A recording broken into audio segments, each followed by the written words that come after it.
நீங்கள் பார்த்து கொண்டிருப்பது 24 நியூஸ் தமிழ். இயற்கையை பாதுகாக்கும் வகையிலும் சுற்றுலா பயணிகளுக்கு விழிப்புணர்வு ஏற்படுத்தும் வகையில் குழந்தைகள் தின விழாவினை முன்னிட்டு உதகை அரசு தாவரவியல் பூங்காவில் பள்ளி மாணவ மாணவிகள் இயற்கைக்கு உகந்த மர நாற்றுகள் மற்றும் மூலிகை தாவரங்களை வழங்கினர்.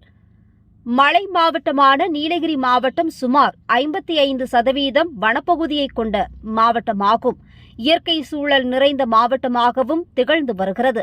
அண்மை காலமாக இயற்கை மற்றும் சுற்றுச்சூழல் பல்வேறு காரணங்களால் பாதிக்கப்பட்டு வருகிறது.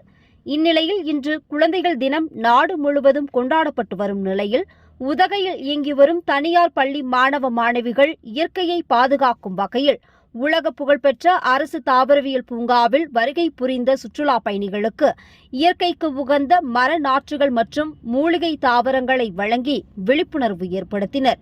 இந்நிகழ்ச்சியை மாவட்ட காவல்துறை கண்காணிப்பாளர் NS நிஷா துவக்கி வைத்தார். இதில் 1300க்கும் மேற்பட்ட மர நாற்றுகள் மற்றும் மூலிகை தாவரங்களை பள்ளி மாணவ மாணவிகள் சுற்றுலா பயணிகளுக்கு வழங்கினர்.